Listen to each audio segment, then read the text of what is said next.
semangat. Bapaknya juga kurang semangat. Assalamualaikum warahmatullahi wabarakatuh. Waalaikumsalam warahmatullahi wabarakatuh. Sekali lagi ya, karena afdolnya salam itu 3 kali. Alhamdulillahilladzi anzala as-sakinata fi qulubil mu'minin liyazdadu imanan ma'a imanihim. Bentar cuy. Asyhadu an la ilaha illallah wahdahu la syarika lah wa asyhadu anna Muhammadan abduhu wa rasuluhu la nabiyya wa la rasula ba'da. Allahumma shalli wa sallim wa barik ala Muhammad wa ala alihi wa sahbihi ajma'in. Isi Pak. Bapak dan Ibu guru, staf karyawan, sahabat Bapak kelas 10, 11 dan 12 yang semuanya dimuliakan Allah dan Bapak cintai serta Bapak banggakan. Puji syukur kehadirat Allah, alhamdulillah kita bisa berkumpul di tanggal 26 Agustus 2022 ini. Mudah-mudahan semuanya senantiasa dan dalam keadaan sehat dan selalu dalam lindungan Allah Subhanahu wa taala. Amin. Aminnya kurang keras. Amin. Kita didoakan. Puji syukur kehadirat Allah. Salawat dan salam mudah-mudahan senantiasa tercurah untuk junjungan kita, teladan kita, Nabiullah Muhammad Sallallahu alaihi wasallam. Hari ini Bapak akan menyampaikan sebuah materi yang berjudul sakit gigi. Sakit gigi. Pernah sekali dalam hidup Bapak itu sakit gigi dan tidak mau terulang lagi. Tapi nanti ya. Marilah pertemuan ini kita awali dengan membaca surat Fatihah untuk kita sendiri, untuk orang tua kita tercinta, untuk sahabat-sahabat kita, baik yang masih ada maupun yang sudah tidak ada. Orang tua juga sama, baik yang sudah ada, yang masih ada maupun yang sudah tidak ada. Mudah-mudahan semuanya senantiasa ada dalam rahmat dan lindungan Allah Subhanahu wa taala. Ala hadiniyah wa ala kulli niyatin sholihah. Al-Fatihah.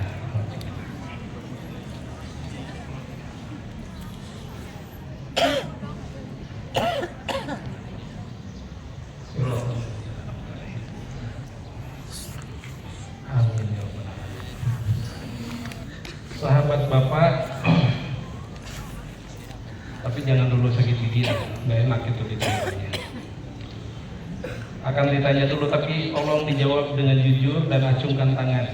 Kalau yang tidak usah mengacungkan tangan. Yang iya, acungkan tangan. Di antara kita semua, ingin jiwa ya. Siapa yang percaya sama Allah Subhanahu wa taala?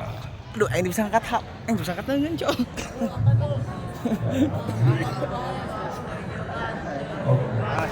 Yang kedua, Sedang mencari yang angkat tangan. siapa yang percaya bahwa Muhammad adalah utusan Allah? Siapa yang percaya bahwa kita punya kewajiban sholat 5 waktu dalam sehari semalam? Siapa yang percaya bahwa setiap satu huruf dalam Al-Quran yang kita baca punya pahala 10 kali lipat, 10 kebaikan? Oke. Ya sudah, Bapak tutup dengan Assalamualaikum warahmatullahi wabarakatuh. Belum. Sebetulnya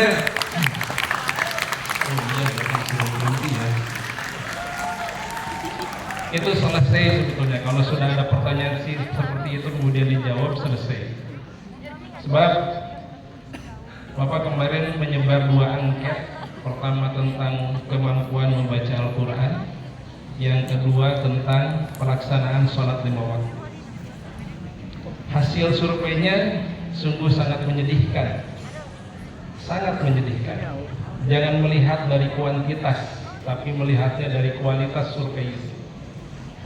Pertama tentang kemampuan membaca Al-Quran. Dari 1048 yang menjawab itu sekitar berapa persen ya? Nggak lupa itu. Sekitar 30% lebih menjawab belum pernah khatam Al-Quran. Belum pernah khatam Al-Quran. Terbayangkan?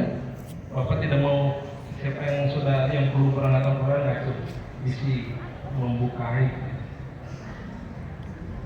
Padahal kalau kalian lihat sejarah, zaman kami dengan zaman sahabat semua itu beda. Cara mempelajari bagaimana bisa membaca Al-Quran. Kami itu waktu belajar Al-Quran itu pakai diejah. Alif patah A, ba patah ba, A ba, seperti itu.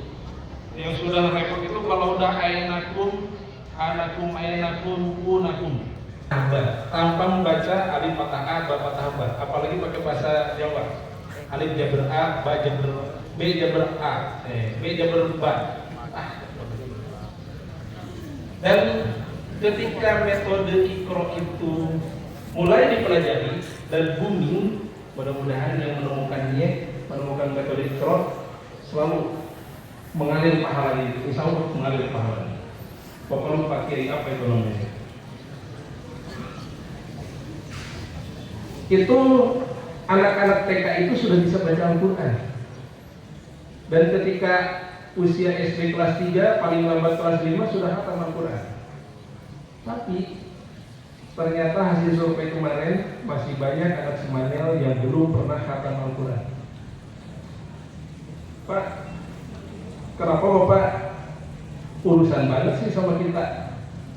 Itu kan urusan kita enggak, itu urusan kita semua, termasuk pelaksanaan sholat lima waktu. Ini dua survei ini akan Bapak sampaikan nanti ketika rapat orang tua di awal September.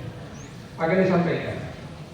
Tidak untuk menguliti, tidak untuk membuka aib kalian, tapi untuk meminta kerjasama kepada orang tua, bahwa orang tua harus peduli. Sebab sebetulnya kalau misalnya ini diurus semua oleh sekolah, repot. Contoh, dari pertanyaan apakah sholat lima waktu sahabat itu lengkap? Jawabannya hanya sekitar 59, sekian % yang lengkap. 5 waktu sholat dalam sehari semalam. 40, sekian % tidak lengkap. Ketika ditanya sholat mana yang sering ditinggalkan, ternyata paling banyak itu sholat isya. Sholat isya, kedua baru subuh. Dan anehnya lagi, ada yang menjawab sholat zuhur. Padahal sholat zuhur dilaksanakan di sekolah. Masya Allah, subhanallah. Makanya saya minta kepada Bapak dan Ibu guru untuk senantiasa mengingatkan anak-anak yang ketika Bapak dan Ibu keluar kelas untuk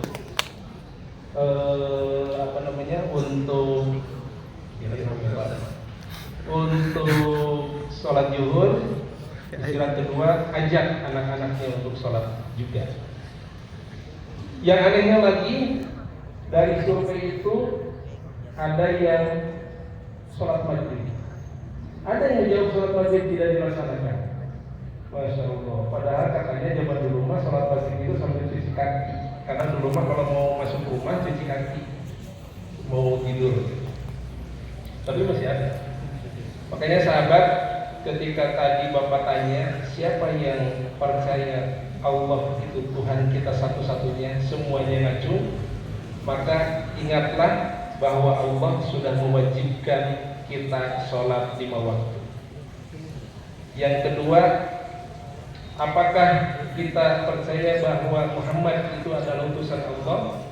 Maka kita percaya bahwa Nabi Muhammad pernah menyampaikan setiap satu huruf dalam Al-Quran yang kita baca, kita akan mendapatkan satu kebaikan.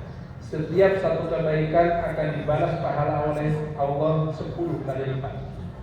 Minimal gitu ya, 10 kali lipat. Rasulullah SAW sendiri yang menyampaikan itu. Kecuali kalau sudah tidak percaya. Makanya marilah kita menjadi bagian kebaikan di sekolah ini. Bapak kemarin kedatangan tamu, salah seorang teman waktu sekolah di sini. Dia adalah kepala SMK di Palangkaraya. Daerah mana itu? Kalimantan. Dia sudah jadi kepala sekolah sejak tahun 2008. Sudah 12 tahun yang lalu jadi kepala sekolahnya. 14 tahun yang lalu jadi kepala sekolahnya. Bapak baru 2015 jadi kepala sekolah. Dia bertanya, bagaimana caranya bisa melaksanakan sholat duha? Dia bertanya seperti itu. Kumaha caranya? Gampang.